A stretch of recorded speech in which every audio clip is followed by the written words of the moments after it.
When power matters, racers trust experience. That's why drivers turn to Fulton Competition race engines. At Fulton Competition, every engine is built for one purpose: performance on the track, precision machining, proven parts, and the kind of craftsmanship serious racers depend on every race night. From local short tracks to major racing events, Fulton Competition engines deliver the horsepower, durability, and reliability racers need when the green flag drops. If you're ready to take your program to the next level, Fulton Competition Race Engines is ready to help. Visit them at 2150 Chesney Highway in Spartanburg, South Carolina. Call 864-583-3089. This message is proudly brought to you by Stacy Hall, a supporter of local racing and the teams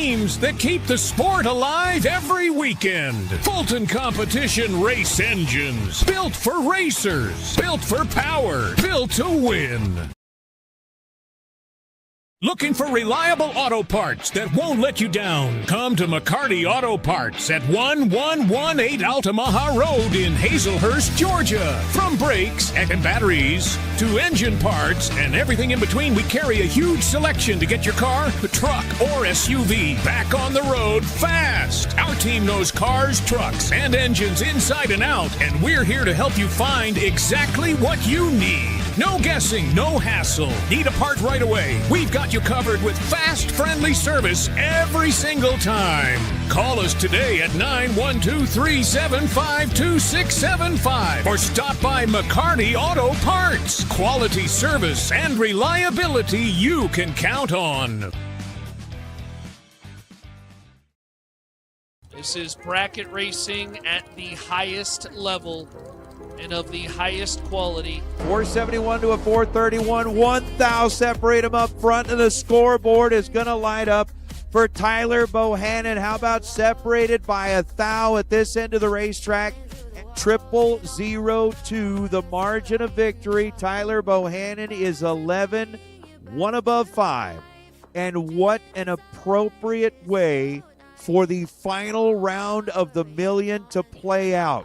Tyler Bohanon is your 2026 Mosier Engineering Spring Fling Million Champion on a Fuel Factory Friday. That is how it's done.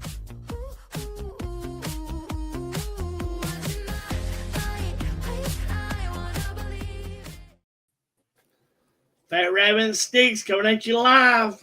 What's up, buddy? How are you? Another edition, man. We got the $1 Million Man on board today. That's right. That's right. It ain't Ted DiBiase, is it? No, sir. No, was excited about tonight's show for sure. Oh yeah. When I extended a invitation to him, he didn't hesitate, and I'm just so honored that he would even consider us such a small local show like this, and just props out to him. For sure. Yep. You want to bring Chad in? Let's bring Chad in. What's going on, buddy? Hey, fellas. What's going on, Lizard? How are you? Looked like the rain got us this week, didn't it? Yeah, I'm just like working on a car tonight, to be honest. So, shout out to Joey and Tater for the use of the lift. That makes it a lot easier. Oh, man. Oh, yeah. Changing converters and stuff. So there's my shout out for the show. See, you beat me to it.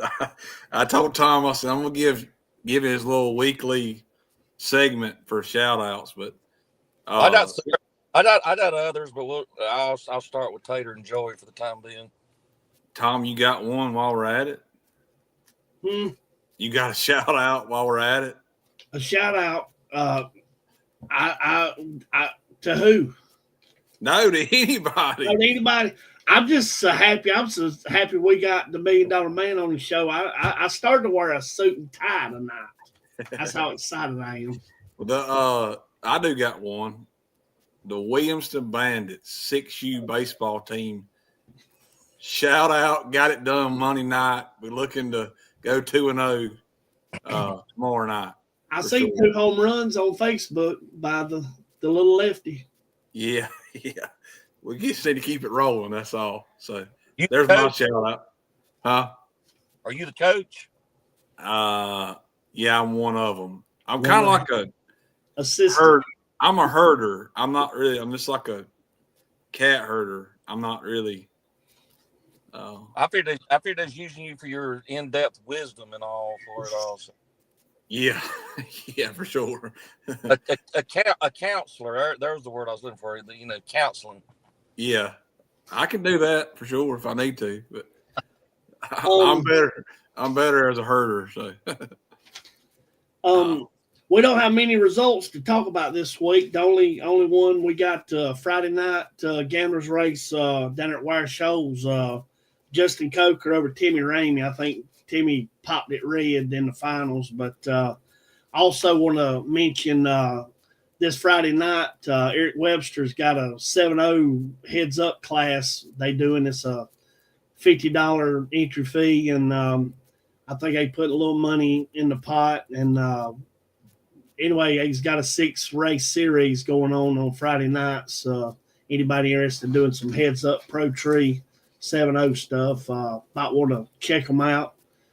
Should be pretty good. I'm sure you're gonna have people like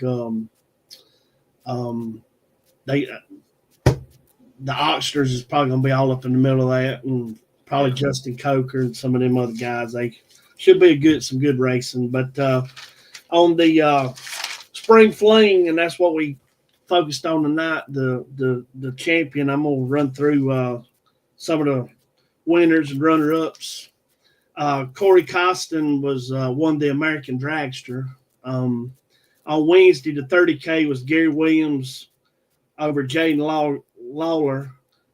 Scott Taylor was the no box finalist. Thursday was Matt Daddis over Jacob Collins, and Russell Rowley was a no box finalist.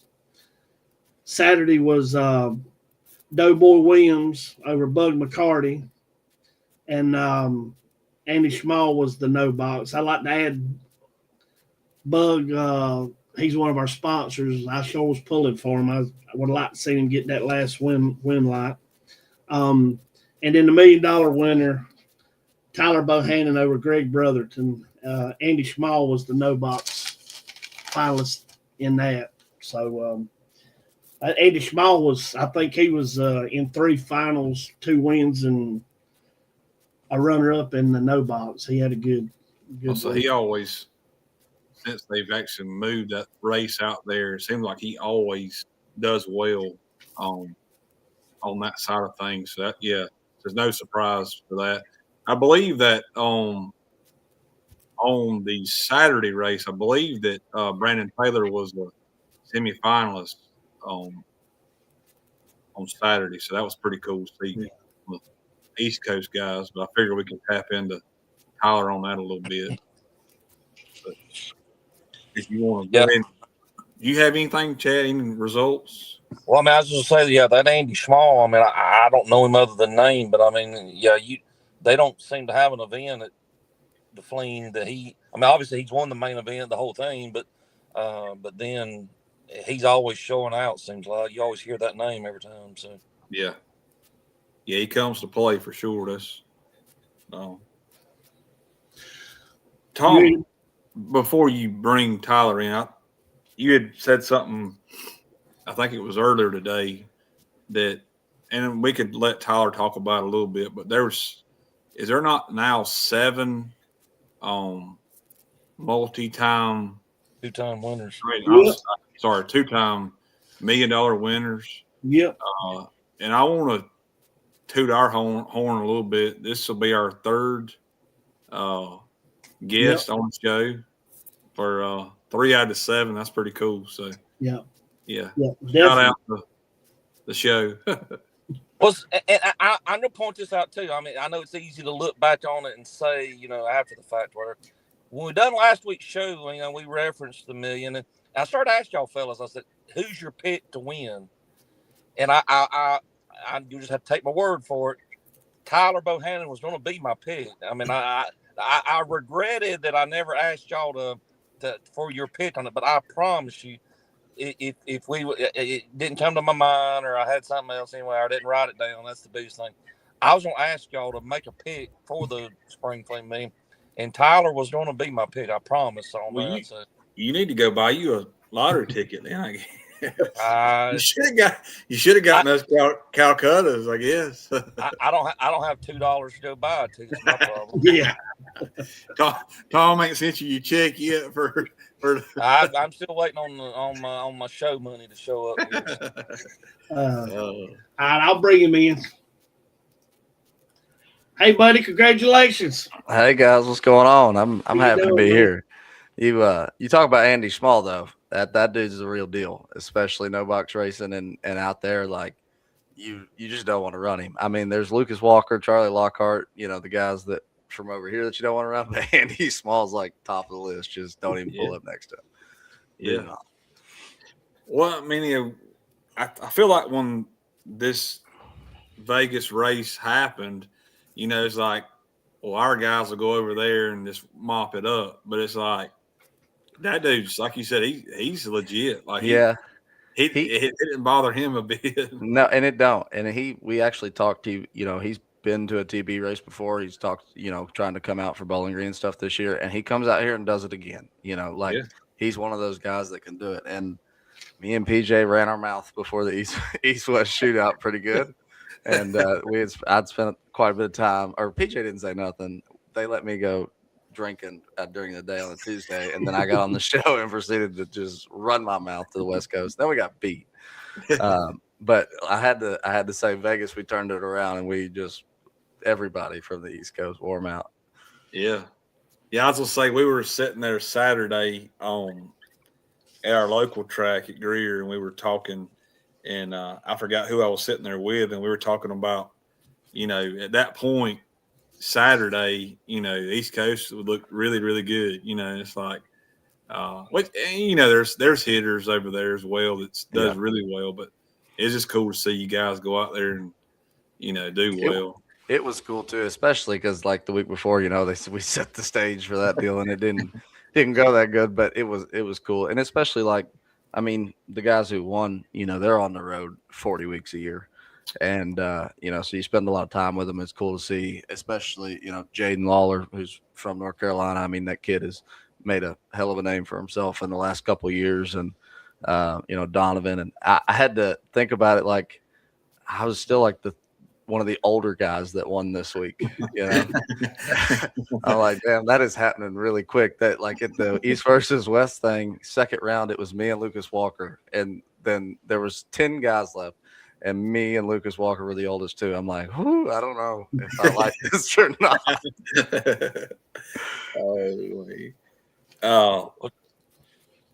Well, talk about your age. I mean, you're 28 years old. Is that correct? Yep. And to say that you're already a 2-time $1 million winner, I mean, that's what I was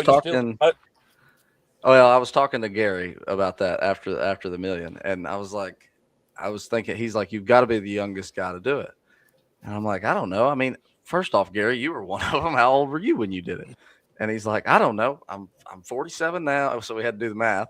And he actually did it before 30, but to my knowledge, KB's in his mid 30s, probably, right? He's upper late 30s, late 30s.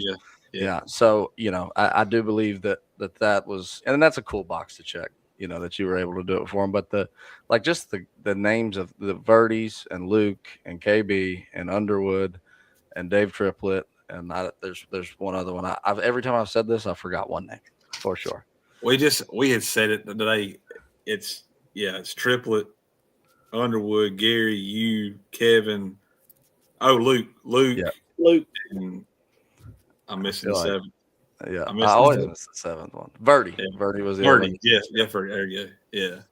But and with you, I think the cool thing with that is not saying that you didn't always bracket race, but I think a lot of your attention was toward the NHRA stuff as well, correct? Yep, and it's kind of always – my dad did something for me when I first – at 16. So I started driving a stalker we had at 14 at a little local track, US 60 that we have down here. They just said, we don't check driver's license. So I would go down there and race my stocker maybe once a month or something, just bracket racing. And my dad was still pretty hot and heavy, chasing NHRA points. And he did that for a lot of years. And then when I turned 16, he put a bracket motor in his Corvette, and I went to every $2,500 foot brake and $5,000 top ET race that they had within 3 hours of my house. And I made 700 runs a year and was going to high school. I'd leave Friday night and we would race like hell until Sunday night. And I did that for a year and wore his car plumb out. And he said, we don't need to do that no more with my race car, because you put as many runs that it's had in 20 years on it in one. So he bought me a third gen Firebird, and I did it for another year. But that first 2 years of racing, I really just bracket raced. I went to like the Bowling Green National Open and maybe the Bowling Green points race, and I would run Super Street with my bracket car. That was the extent of my NHRA stuff. And when I turned 18, was getting ready to graduate high school, and I was like, I really want to start racing super stock. I want to start chasing some points. And so we did that. We went to I bought a dragster, so I was gonna run super comp and super stock. We went to the Bowling Green division, or not Bowling Green, Norwalk divisional to start the year, and I won. We went to the Bowling Green National the next week, and I won that. And I think at the end of the year it shook out. We finished like third or fourth in the division, and I was hooked. I'd won a national event. I mean, I was just that was the claws were in. It was over. Yeah. So, and I've chased that all the way up until I took the job running the racetrack that my career started at US 60. I took up helping the new owners of that place in 24. Did that for 24 and 25, and now I'm back wide open. My focus is still always going to be NHRA racing, and it's too deep in my blood. We talked about family beforehand. My grandpa raced kind of local in the 60s and the 70s. He had a partner, TJ Williams. They, had a G-Gas Anglia. They had some dragsters, some alters. They just built race cars, and that's what they love to do. And then they quit in the 80s, and my dad kind of picked it back up in the late 80s, early 90s, and they went full blown off the rails. IHRA modified, IHRA super stock, but mainly modified. We had straight six Ford altereds, small block Chevy dragsters, and they love to go fast. That is their thing. Right. Yeah. That's cool. Now, did you have two sisters? Is that correct? Yeah, I've got two younger sisters. One's, I'm 28, so one's 25, and then my youngest sister, Kayla, she's 23. They both race.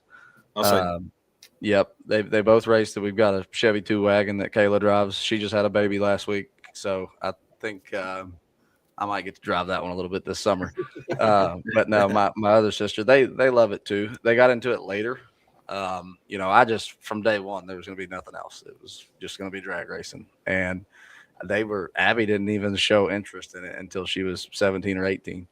Kayla ran a junior a little bit, but yeah, they really enjoy it. And I get the cool part, they get to come to the TV races and, stage for some bigger money. They've had some success, and it's cool to watch.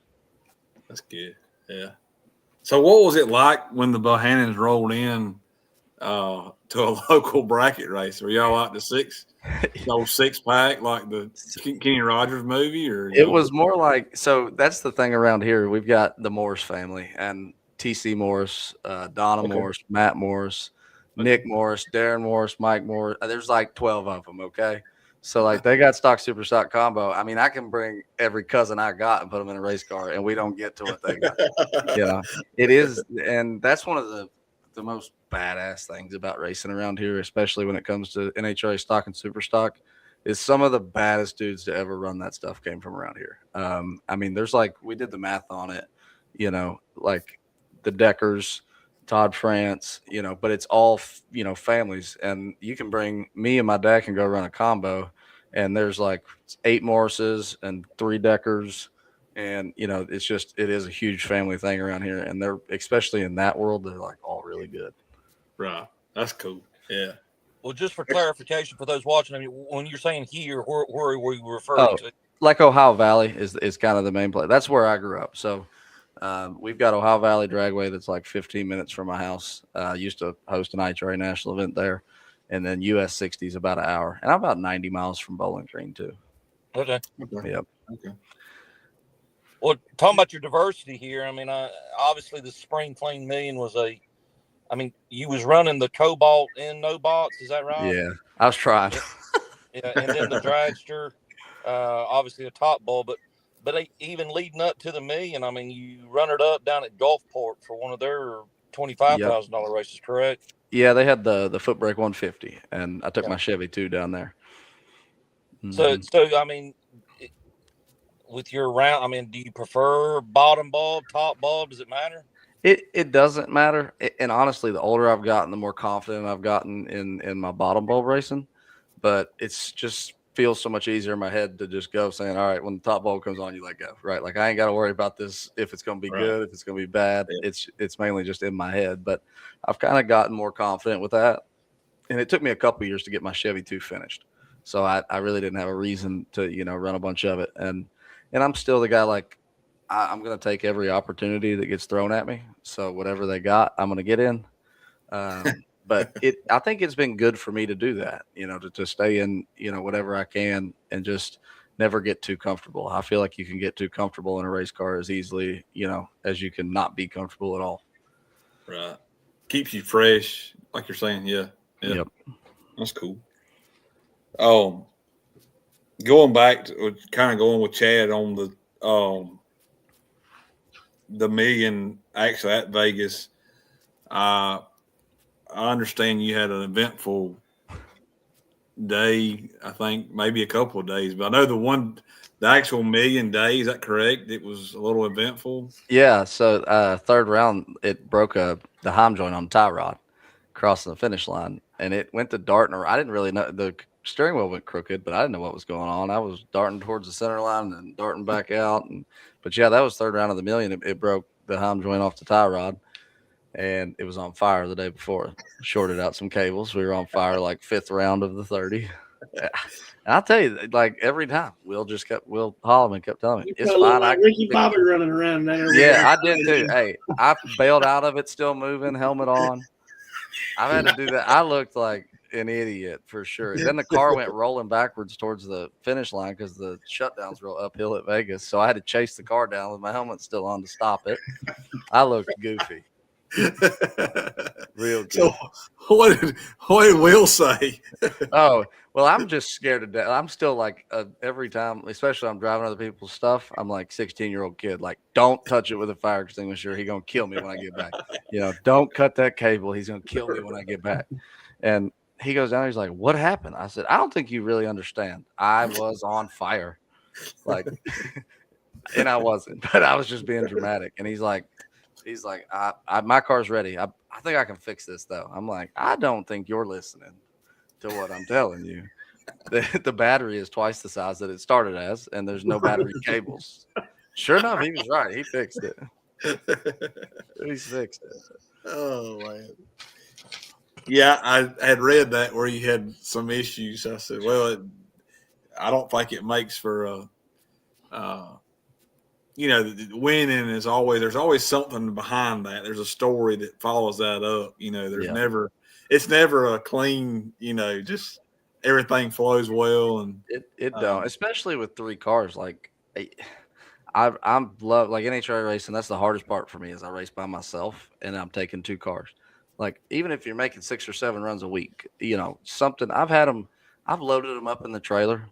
And when I go to back them out, they're locked up the next morning, like what I don't know what I can't prepare any better for, and it's really hard. And having that guy, like, like when I raced with Hunter all the time, Hunter Patton, it was amazing. That dude can work on anything in this world. And, so like if something broke, you just, Hey dude, I need some help. And you didn't have to diagnose nothing. It was just nice to have that reassurance. And that's the way I was, last week. I would have had to switch cars both of those days if I was by myself. I don't think I would have been able to fix it that fast at all. Well, I know you changed fuel pumps, I think, a couple times. You put a bad one on and then another bad one, and then you realized the trash got in the carburetor. Yep. But who had a hind joint? Is that something people carry around or what? No. So they had – I guess they had broke one hauling them in the trailer, and they just happened to be passing Miller's shop. So they called Ray, and they stopped into Ray's and fixed it. And Ray handed him a spare heim joint, and he said, "Here, just in case." And he's like, "I don't. Why would I need that? I ain't gonna be what?" But he threw it in the trailer, and so just thank God for Ray Miller telling him he should take a spare. I had one. That was amazing. I heard that and I was like, who the hell would crap a hind joint at the racetrack? You know what I mean? That's just something. But, I guess. Yeah. And that's kind of what goes, that's the part that and I mentioned this a couple times, all of us can go to the racetrack and lay down good runs, but that, when you think about the difference between those guys that I can't do that every week. I can't go spend the money they spend. I can't be gone that long. These guys are the real deal that go, the Corey Galittis, the Hollemans, the Lawlers, that crowd that's traveling to all these things in the Williams.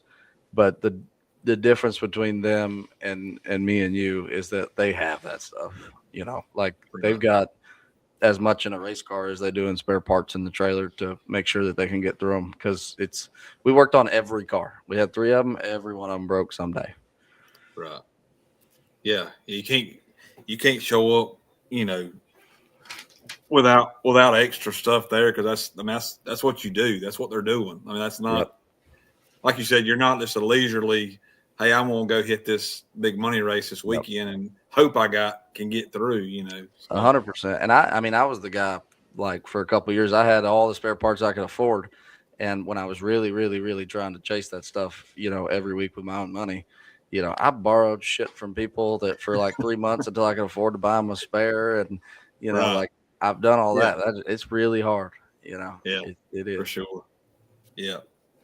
And that ain't even describing the motorhome issues. Oh, God. Air compression issues, generator issues. Yeah, the generator quit running. By the end of it, we had no generators. We had the one on the stacker quit, the one on the motorhome would quit, had a slide out not going out. But luckily, the 600 horse Cummins and the tires on it were just fine to drive on home. Yeah. I think y'all actually you drove out and back. You didn't fly in and out. No, I love the drive. And I've been that way always. Even when I was really racing, hard while TV promotions was getting off the ground, I hauled cars. I'd haul race cars, trailers, anything during the week that I could to make some money. And I still just enjoy the driving around the country. I don't know why. My dad's not that big on it. Nobody else in my family likes to do it. But I'd prefer drive than fly any day. That's cool. Yeah. Awesome. At what point, in the million, Tyler, I know you've already been asked this. Did you feel like you had it together? It's just, this could happen. It took a while. And I mean, you guys see it. I don't think I was ever worse than 18 on the tree all week in the dragster. I had a couple runs early in the week where I just wasn't comfortable and was getting to it. But I think by day 3, I think I was 18 or better. But I was 14 to 18 on a lot of them. And I was just, I won first, second round. I had third round when the front wheel broke off. I had a race where I should have been beat, and I stopped. And he's under. I think I crossed the finish line second 3 or 4 times. And you can get away with 1 or 2 of those usually in a race like that. But at some point, people got their shit together, and you just got to put it close. So I was really scared to leave that 100th on the table. It was 14, 17, 15, and finally 4th or 5th round, I just pulled it out and came up 3, and then started putting it back in from there. But once I was able to get the delay box where it needed to be and come up 00, that's when I thought that we had something for him. And I don't think it was till the 5th round when it finally came up 00. I got you. Yeah, for sure. And then yourself, if it's your day, it's just 100%. And it has happened twice for me, but I've been to I won the first million in 21. Every million since then, I have lost the round before the split. Every million since then.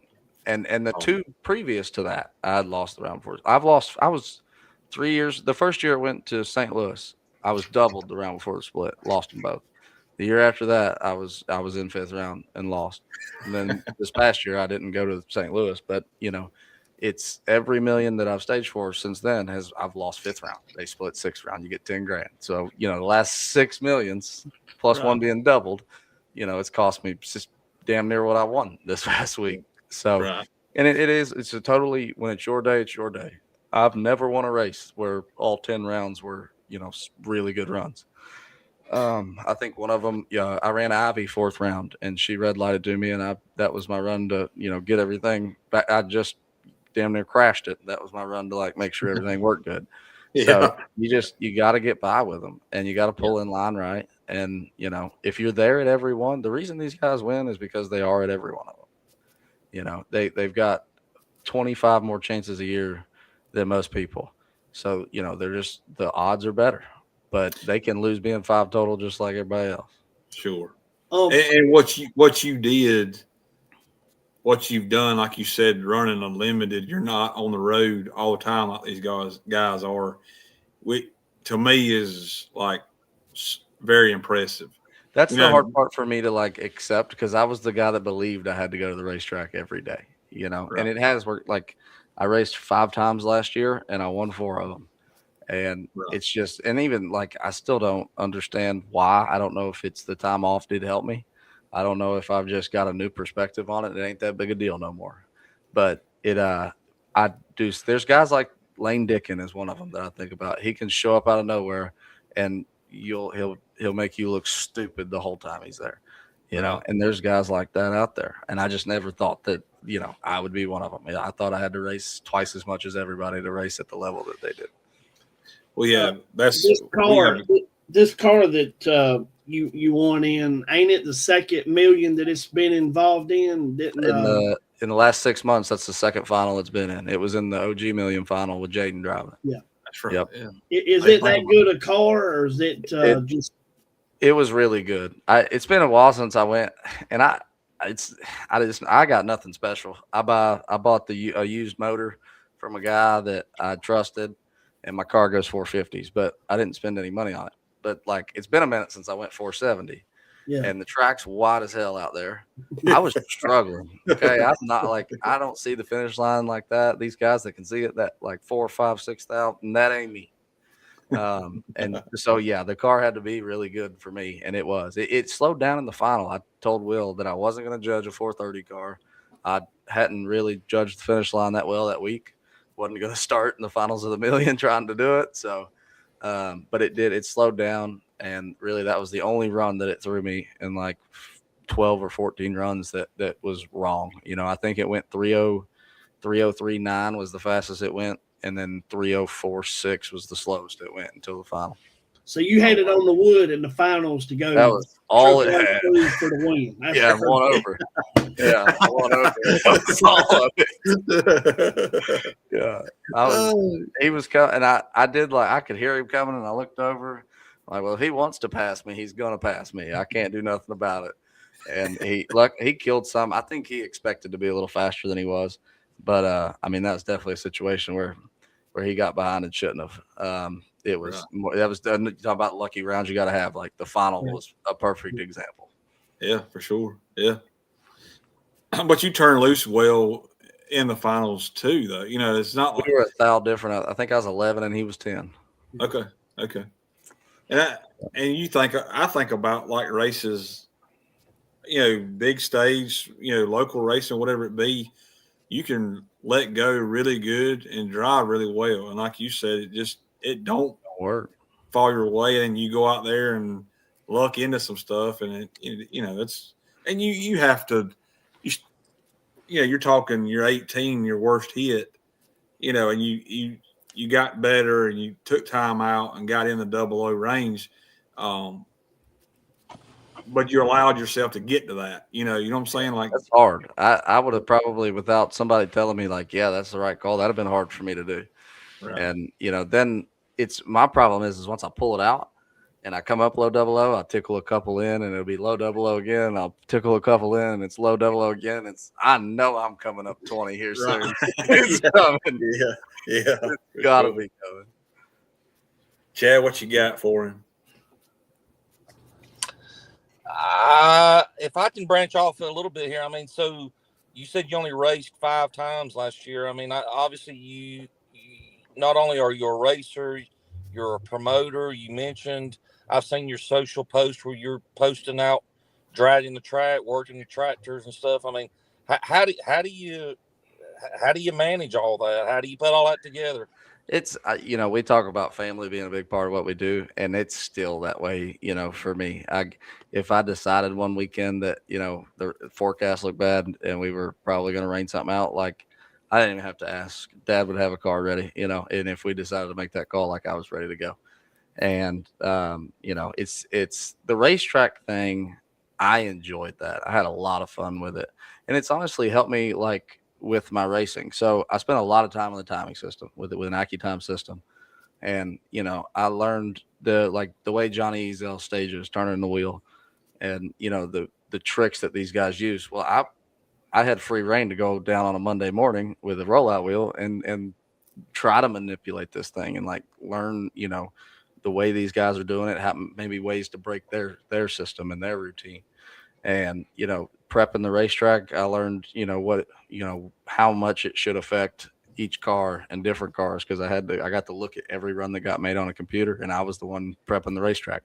So it was I enjoyed the knowledge that I gained from doing that.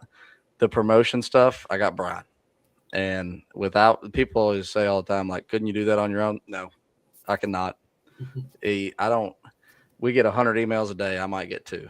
Yeah, he gets 82 phone calls a day. I might get 2. He just the stuff that and that comes from the last 2 years, me probably putting too much on my plate and him having to come to the rescue to make up for it. But and that's the cool part about now is I do feel like I've got my racing, I've got TB promotions, and that's it. And that was kind of my focus this year because I was burnt out on all of this by about halfway through last season. And me and Dad decided to load up and go to Michigan for the OG 50. I'd never been. I heard it was a fun race. He wanted to go with me, so I was like, hell yeah, we'll go. And we had a ball. Clean swept the whole weekend, didn't you? Yeah, I was in all 3 finals and won 2 of them. But like he did well. My dad hasn't top bulb raced other than like in and out of cars, for my sisters since 1988. Oh, So wow. yeah. But he went 5 or 6 rounds every day. And, we had to work on stuff a little bit, but pretty much everything stayed together. And we just kept making runs. I made 49 runs in 3 days. Wow. But we had an absolute blast. And that kind of reset me into the thought of I probably need to just go back racing and, kind of get rid of all this stuff that I got going on. And that's what we did. And, like I said, now I don't have none of it to worry about. Well, I remember seeing pictures like Winter Circle and you and him, and it just, and I can say this for all 4 of us sitting here, obviously seeing your situation with your family, but with our dads, and I can say that for us 4, without our dads, we wouldn't be to do what we do. But it's to share that moment was really cool. And then hearing you talk about, at the time check booth, picking your ticket up, you called him. Yep. Obviously, he answered this time. He didn't answer. He didn't answer the first one. But how cool was that, man? I mean, there's still nobody. I ain't found him. I don't think I ever will. That's going to cheer for me the way my dad does. Like at the 50 at Michigan, we're superstitious as hell, and it comes from him. Like he had to drive the golf cart to the finish line to watch every round because first, second, third, fourth, and fifth round he was racing, so he watched from the finish line. And and there was a big crowd down there, and he's always a part of it. Like it is still like the coolest thing about winning to me, seeing my dad. And so I have a blast with that, and it's my whole family really, but him. Like he told me one day, he said, racing with your sisters is so fun and so entertaining. You are not that fun and you are not that entertaining. But I know when we go racing that something cool is going to happen. Right. And, he was the one that told me to quit my job and go back racing. And I can remember when I first decided to go racing for full time, I was working for him. And he said, "You're not working hard enough for the money I'm paying you." And I said, "Well, I ain't working no harder for the money you're paying me." And I took off racing. He said, "You can use my shit. You just got to pay for it." I'm like, I can do that. And I made it about 6 months, and and then won the first million because I was fresh out of money. But yeah, like, and it really is. I would be nowhere without my dad. There was, looking back now, I could see the sacrifices that he made to make sure that I was in a race car every opportunity that I could. I mean, the first time I ever went quarter mile racing, I was 16 and I locked the brakes up and crashed one of our super stock cars. And I decided right then, I'm like, this was cool. I made it 2 months. I'm done racing. And he made me go racing the next week with his car. And I'm like, dude, I'm done with this shit. That kind of hurt, number one. And number two, like, that was a lot of money. I ain't doing that no more. Sure. And he made me. And I think I went to the finals the next week. But he's just always pushed me to keep trying to race and keep doing everything I could. And like I said, now I see how much he sacrificed to make that happen. And it's the coolest part about it. Yeah, for sure. Also, I think, like, I know Chad and Tom same way. We're blessed as well, for sure. Talking about Brian, did y'all, like, at what point did you and Brian meet? I feel like I know the answer to this, but was it at an early age? So it's the oddest relationship. So I was 12 or 13, or I was 13-ish, and so me and Brian are 7 years apart. Okay. Brian lived in a town called Hardensburg. It's actually where US 60's at. I lived here in Louisville, and so we raced around each other. His dad and my dad kind of raced around each other a little bit, and we were testing a new stocker. And so my dad had a super stock car and a stocker there, and it was a stock super stock combo, and he couldn't run both of them. And Brian had been hanging around, like he went to Bowling Green with us on a Sunday. He was going to college at U of L, so he lived in Louisville. Okay. This guy was more diehard racing than I probably will ever be. But he had no money. He had, he could barely afford to leave and get to my house, let alone drive to the racetrack in his S10 to watch. So, but somehow I convinced my dad to let him drive this stocker. I don't even. So basically, at a very early age, Brian used me to drive my dad's shit. Is what this was. Okay. But as I got older, we traveled together. I can remember he got married when I was 16. And he's like, our bachelor party's in Gatlinburg. You coming? I'm like, you think my mother is going to let me go to Gatlinburg with you and 7 other idiots that are 22 years old? Ain't no way. Well, she let me go. And we had a damn good time. And we used to travel slot car racing together. And, like I said, we had a Chevy 2 bracket car that my uncle bought like in one summer. And I was like, Brian could drive me to the racetrack. I could race this thing for sure. I was 15. So now you're using him. Yeah, now I'm using him, right? But he used my truck and my dad's truck and trailer, and we'd load this thing up. We sat in the shop one night. It was when like Underwood and those guys were wiring brake lights to a switch, so they could like fake you out with the brake lights. Yeah. Well, all we had was a long throw trans brake button, but we stayed up till 2:00 in the morning. We made these brake lights work off this long throw trans brake button, and we were high fiving. We were so proud of ourselves, and about that time we could smell the smoke. This thing was on fire. And so we restarted. But, it was, he didn't, he was living in Louisville. We were close. I go stay at his apartment and stuff. And then it just kind of, as I got older, and, he's one of the smartest people I know, the most responsible people I know. He's like, just the dude's brain power. I can't believe I'm saying this out loud because of his ego. But he's one of the smartest people I know, and he's always looked out for me. And so he's the one that talked me into doing the promotion stuff. I'd like try to race with the racetrack, and it went really well. But I saw the amount of work that it was, and I just didn't know if people would show up. And he told me, he's like, I can handle all the things that you don't want to do. And I'm like, all right, well, if you'll do that, like, I'm in. So, we started it, and we've always been close. But we are like a pretty big gap, 13. I was 13 or 14, and he was, 20, 21. I got you. Okay. Now, don't kill me for this. PJ told me to ask you this. I understand you promoted a race prior to the TB days at Ohio Valley. Yeah. He told me to get you to tell a little bit about that. So this was my trial run at promoting, but the local Ohio Valley, the owner Terry Huff, he had called me and he said I'd been just a punk ass teenager kid, like I was kind of an ass. Why don't you try a big money race? Why don't you try a big money race? And he'd try something, but they would just do it wrong. It would be like $500 to runner up a 10 grander, and it wouldn't be guaranteed, and it just, it didn't pay back very good. And I'm like, if you just listen to me, we can do this. And it took about a year, and he called me and he's like, come have lunch with me. We'll talk about it. So I sat down at lunch with him and I said, all right, we're going to have 3 10 granders. Here's how they're going to pay. You're going to max it out at 200 cars, and you're going to have a shootout for $100,000. And I thought he was going to throw up on the table right there. And he's like, we ain't paying. Like, I told you to keep this conservative. I'm like, listen, dude, it's guaranteed. Okay. Like, they're going to pre-enter on your website.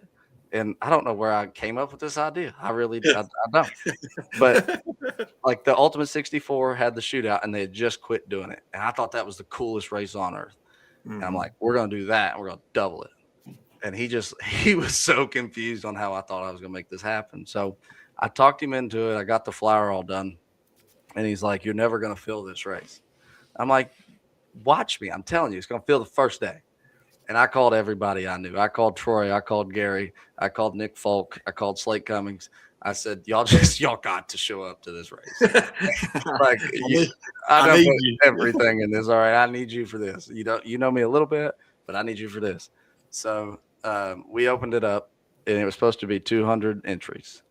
Well, the website guy we both messed it up, but he did 200 cars instead of 200 entries. So we had 272 cars entered by like 5 hours into it. And I'm like that. And this was at the time that like SFG was just taking off and Peter's stuff was doing really good. But the selling over like wasn't a thing, like they didn't sell 10% over. And this was like a big argument that you had to be dead on the amount of cars that the flyer showed. Yeah. And here I've got to tell these people that I've got 75 more cars than what I'm supposed to have. And I'm like, this is the end. I was like, well, at least we made it here, but my career's over. I'm never going to have another race. They're going to just bury me. And I just figured it out in a couple months. I'm like, screw it. I'm just going to play $5,000 more a day. There'll be 15 granders. It'll be fine. And sure enough, like it worked and they all showed up and it went flawless. I think I had 2 guys cuss me. And what I know now is that is a win. You can get out of there with 2 guys cussing you. I mean, that puts a smile on your face. But I just kind of thought about it. I'm like, that went really well. But in the racetrack, it was probably the biggest weekend the racetrack had in 5 or 7 years at the time. And I don't know that there's been a weekend, that big to this point. And it put a lot of strain on the relationship between me and the racetrack when, because we decided to do our own deal, but I wanted to still do it at that racetrack. So we did that. And Ohio Valley is an amazing facility, but they flood it every year. The local, since we're on the river, like that's just the place where runoff goes. And so, just over time, the paving gets busted up, the fences get tore up, it runs on a TSI system, which y'all know at Greer really well. I've been on the phone with that man 100,000 times, right? But like you couldn't do nothing with the system. So I was trying to, figure out, I offered to help pay for that and, help pay for some upgrades, and we'll work it out through the track rental.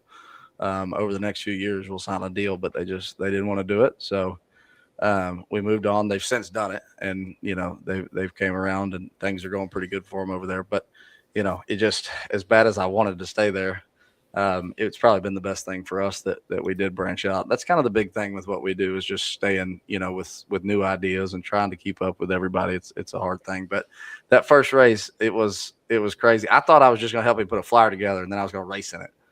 Hell no. I had spreadsheets with entries, people calling me and parking and sponsors. And I'm like, I'm 20 years old. I don't know what I'm doing. But we did. It was me, my mom, my girlfriend at the time. We all put it together, and, we made it happen. But yeah, it was an experience. Oh, that's cool. Yeah. Yeah. Being a Sorry, promoter, my phone was cutting out some, so I may have missed part of this, but on your promotional side, I know it was a big deal for y'all to get to go to Bowling Green with your event, because Yes. I just it's something that's never been done, or Bowling Green's never allowed an outside So promoter we to come in. Is that pretty right? pretty much Dallas Jones. He was one of them guys that if you can do it, why can't I? And he was right. I mean, he did a really fantastic job as far as owning a racetrack. But there towards the end, he got open to it, and he let us have that first one, because there's just been no outside promoters since the U.S. Open, like in 2010 or 11. So, Okay. but to break that wall down was hard, and we tried for a few years before we made it happen. But it was a big deal. That's the one race every year that you better pre-enter 10 minutes, within 10 minutes, or you ain't getting in. That's the only race of the year that we have like that. Right. You think it's location or I think just it's the history of the facility, the location. I think the fact that having the water park and stuff and being on 4th of July weekend, it can be a family oriented, kind of a trip. I think it's a little bit I think the whole combination of that race is what makes it go. I do. Yeah, that's cool. We had a mechanical bull one year. That was a lot of fun. Made me want to buy one. That's the other thing too. Like we want it to be like a very well put together professional deal, but me and Brian's still just a couple of hillbillies. We'll party with you afterwards. We're gonna have a good time. Right. Tom, what you have? You have something? Being a promoter, and it seems like this live streaming. I mean, Spring Fling does an excellent job with their promoting the stories they tell, getting in the pits, talking to the drivers. IHRA is doing the live streaming now. Do you ever see big buck bracket racing ever being primetime TV? Because I mean, my goodness, Street Outlaws made millionaires out of people that didn't know what I hope that the opportunity is there. And I've actually sat down with with people that I would say do that, to put it a little bit more prime time to give you those opportunities. We've had recent talks with them. We're like cracking the door open, because before they wouldn't even respond to a message that you sent them, I'm trying to push this sport, and now the door's cracked open. And what I've learned through promoting stuff is, like, especially with Brian, because he could sell ice to an Eskimo. But you get that door cracked open, and he's going to lean on it until you give up, So it's having people like that. And I do see, $1 million drag races, they have that for bracket racing. And I think IHRA is going to do something with it this year. But it's still a big deal for the sport of drag racing, no matter if it is bracket racing or if it's a fuel car. So and that's whether it's your guys' show or Wes's or mine, it don't matter. I take every opportunity I can to push the sport. And I think the opportunity's there, but we're still a ways off, from making it happen. I think we make strides every year. It shows in the viewership with our live feed. We still use Motor Mania. They do an amazing job. They do, for sure. And you're right. The flings, the video work they do in the winter circle and stuff, it's incredible. That was like winning a national event from the time you get to the winter circle until they're done with you, right? Like, they're doing media stuff like we talked about. And, they're giving you, they create the experience. And that's what we as promoters are trying to do, is create the experience of a very prestigious deal. And I think that bracket racers do see that. We just got to get the rest of the sport to realize what we're doing. And I think we get there a little bit every year. Talking about that, and I know that's PDRA, and it's still fun drag racing. It's not necessarily, obviously it's top dragster. They are bracket racing and top sportsmen, and you got the juniors and such. But I noticed where Flow and Prime Video and maybe Fubo have sort of teamed up. And I did see something. I do know Flow, I've got Prime here at my house, and I did see some Flow stuff on it last month, and that was cool to me. I didn't know that was the thing. Yeah. But I do think, and the problem, that is another issue with bracket racing, is it's hard for me to create a show, because you've got 400 cars. You got to have 400 cars if you want to break even, make a little bit of money, whatever it is. You got to have the car count. It takes all day to run it. So if you really want it to work, I don't know. There's got to be a recipe for it so you can get the amount of cars down to create a show around it.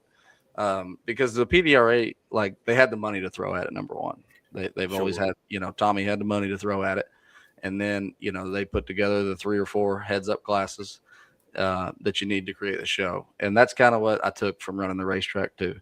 If you can put together, like, say, I could get 4 Pro Nitrous cars and 4 whatever Pro Mods. If I could just get those 8 cars to show up, and then I could just put a bracket race behind them, I could put on a hell of a Saturday night show. Right. But it's just the time that it takes to run a bracket race is hard to kind of make that show out of. But paying like our mega days, like the $1 million day and the $250,000 day that we do, and the $500,000 that Britt does, like we have tried sometimes where like to push that to the spectators, like big fireworks show, and we're paying $250,000 for the winner. You can get them there. You just got to be able to you got to find that window of time, which around here is like 6 p.m. to 9 p.m. So you want to try to wrap it up by 8 or 9 o'clock so they can see the whole deal, and then that kind of hooks them. So it's the timing of it, trying to time an event to all fall the right way and making sure you got some people there. It's making progress.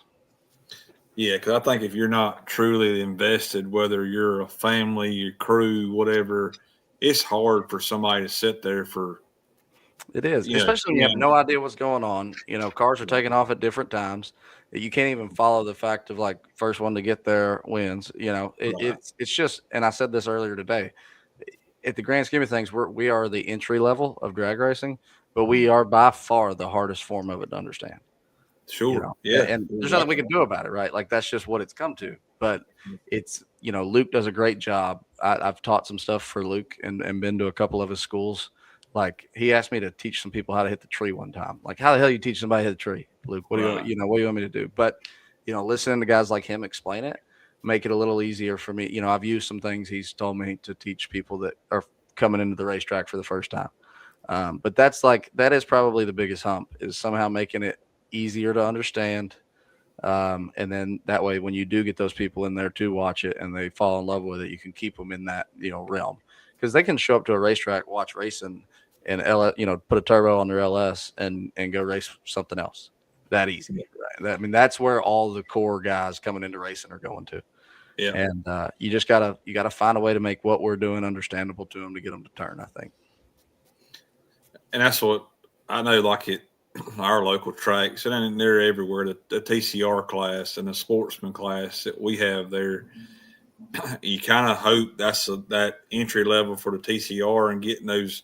They might not have a junior, and they're maybe a little older for a junior, but then it's like you want to keep them and move them into that foot brake or pro or top bulb or whatever.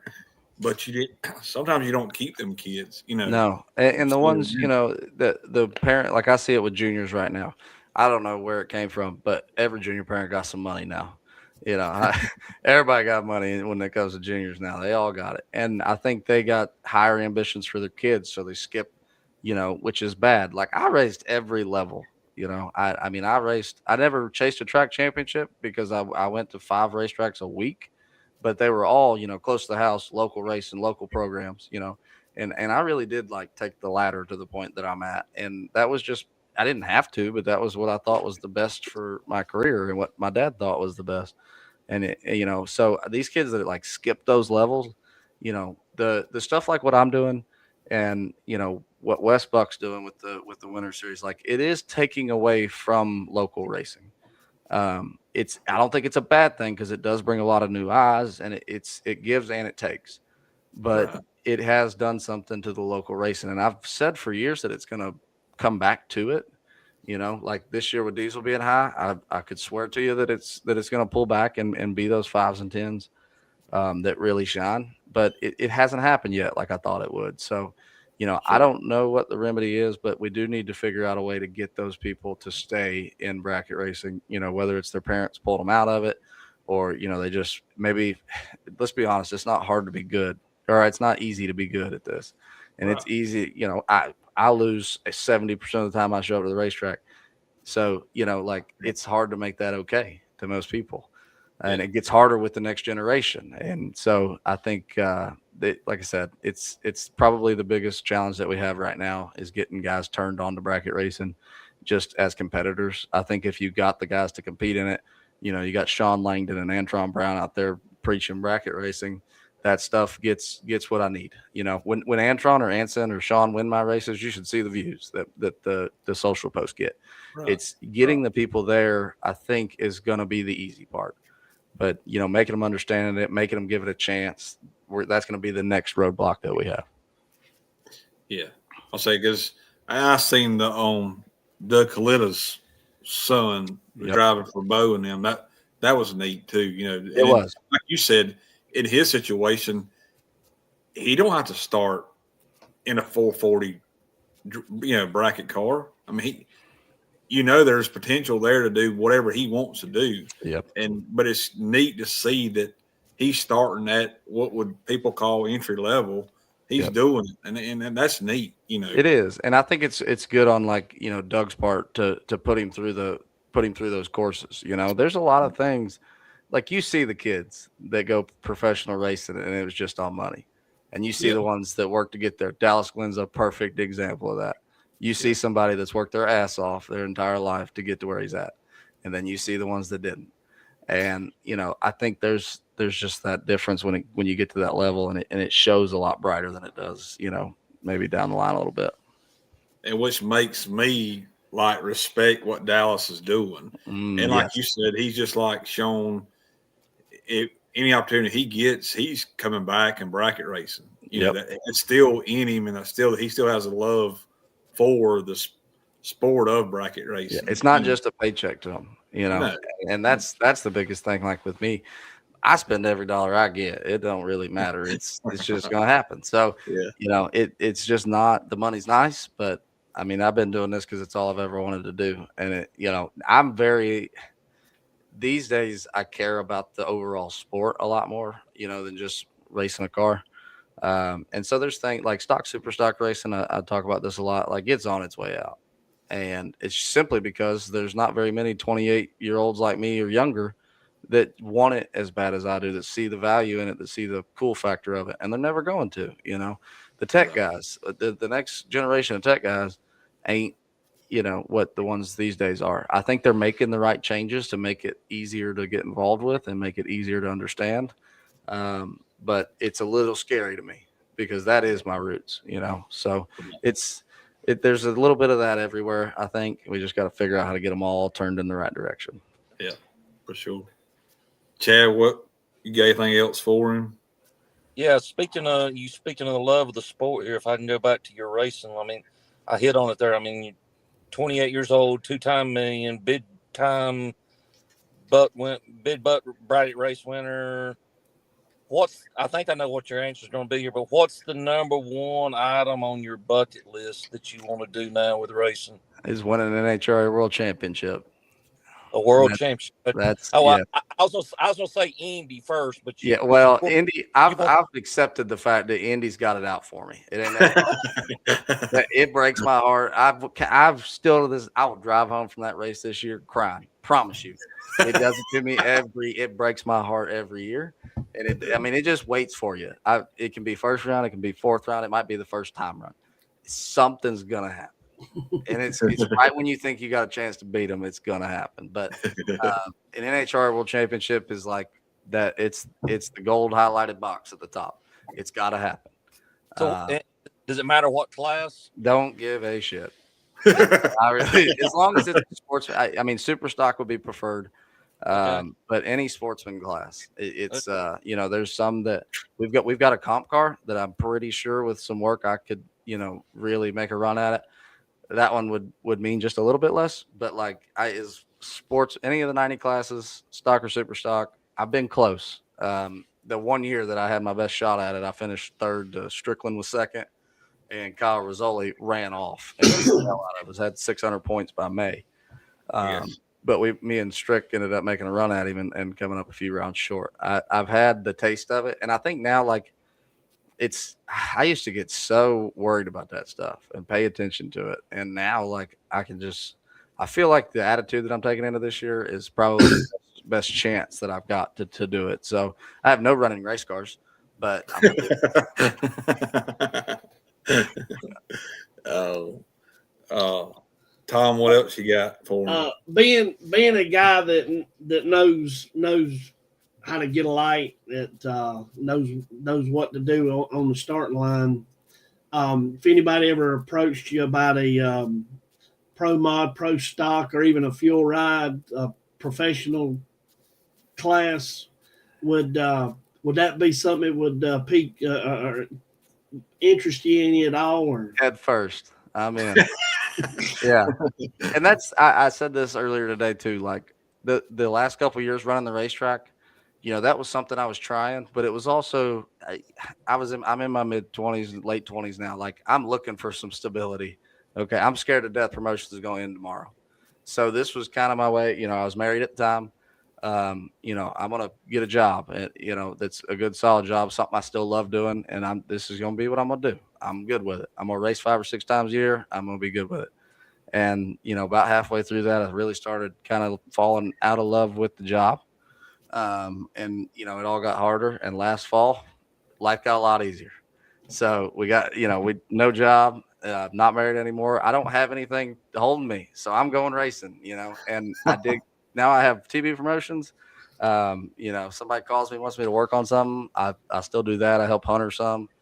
And it's really just I'm pushing my career again, and it feels good to do it. And like I said, when my dad told me to quit my job and go racing again, that was weird. That took a few days to accept. We fought. I mean, third grade teacher asked me what I was going to be. It was a race car driver, and my dad told me I was going to go to college. And I dropped out of college. Like, why are you telling me? Like, something feels wrong. You're telling me I should go racing, but that's really it. That's if somebody called me tomorrow, I promise you I'd say yes. I'm gonna put whatever it might be. I mean, my main goal is to win the world, but I'll take any opportunity I can get. And I'm gonna see, me and Dad talked about it. He took racing further for our family than my grandpa did, and I've taken it a step further than what he did. And I just want to keep taking it as many steps as I can, and wherever that might be. I'm still not the guy that's going to, call 50 sponsors a day, cold call them and tell them all these stats and emails and click rates and bullshit. Like, I'm not that guy. You put a microphone in front of my face, I'll probably give an interview that you're happy with, and I'll wear the shirt and I'll thank the sponsors. I'll do whatever you want. I'm not the guy that's going to sit in these meetings and, talk about that stuff. I'm not asking for money. But I do think I can get in a race car and I can win. And, that's just the way I look at it. If I can do it my way, I'll take every opportunity I can get. For sure. Yeah. That's cool. Yeah. Man, we appreciate you being on tonight. Like I said, I kind of kidded you before we got on. I said, I guess it's kind of like a media day after a Super Bowl win or a Daytona 500 win. You've already done 2 shows, and this is the 3rd one now. Yeah. I guess. Yeah. But like I told you guys, I mean, I appreciate you guys reaching out. I was growing up in the era of this stuff starting, podcast and shows, and, Kid in me wants to be on everyone you can be on, and they're all cool to me. They're all talking about drag racing. We all do the same stuff. So no, I appreciate it a ton. Glad you guys asked me to come on tonight. Yeah, for sure, man. And One more question? Hey, yeah, what was your initial thought when you heard the name Fat Rabbit and Sticks? I called PJ right off the rip. I'm like, what? I said, what is it? Well, no, I just at first I read it. I'm like, this ain't I didn't even know. I was like, is it racing? What? And so PJ's like, go look it up, you idiot. Like, don't you pay attention? I'm like, no, I've been out of racing for 2 years, buddy. My shit don't even show me a racing post. I don't know. So I was like, oh, okay, cool. And then I noticed where you guys were at, and I'm like, oh, okay, we're good. They'll understand me. It's the ones from there's one from Canada that I'm talking to. Me and Brian might do it soon. They ain't gonna understand me.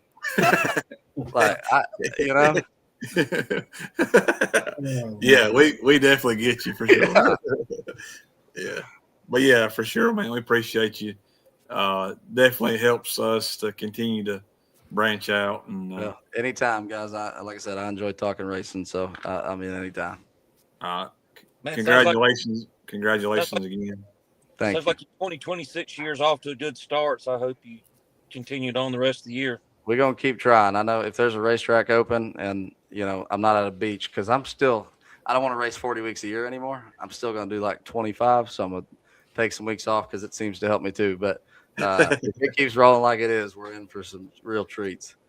That's cool, man. Well, before we go, since you single now, ain't married, I got this old girl named Big Shirley to make a hell of a lot about stuff. I'll send it your way. I'll have to. You know what? I'll come down and visit soon. You ain't got to send her my way.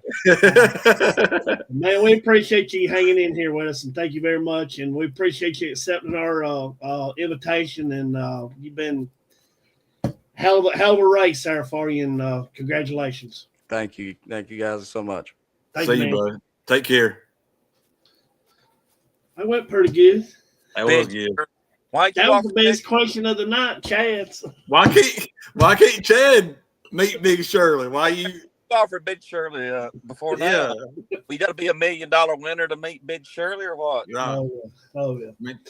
I mean, Chad's a world champ. I mean, come on. Yeah, that was cool. Sorry, my phone cut out. I don't know that it's been acting up. I don't know. My soup cans ain't lined up or something. Right. I was gonna hit these couple races this week, just kind of like we always do with the schedule. I noticed the Southeast Gassers. I think this is their first stop of the year at Shadyside this weekend, and then you got Mooresville has their first points race. It's a Saturday, Sunday. I know they're going to stop end of May, beginning of June, and they're going to redo the track there at Mooresville, I believe. But yeah, this is their first 2-day race. Carolina Dragway's running their first points race. It's a 2-day deal, Saturday, Sunday this weekend as well. Course Greer has their bracket race and the 864 Outlaws on Saturday. Union has their first points race this Saturday. And then the NHRA boys, the Division II divisional at South Georgia Motorsports Park. So I'm sure potentially with it, the different ones that we know of local that's heading that way, we could be talking about some of those folks next Wednesday night. But that's the ones I had. Did you have anything, Chad or Tom? I realized the IHRA is at VMP this weekend, so that's a since we're IHRA now, I guess we should. Yeah. I'm sorry. I meant to. I wrote down all of them and I didn't write it down. Thursday tomorrow night, I know Hank will get on to us for not mentioning Test and Tune. I believe there's an 864 race. Yeah, I think it's tomorrow night.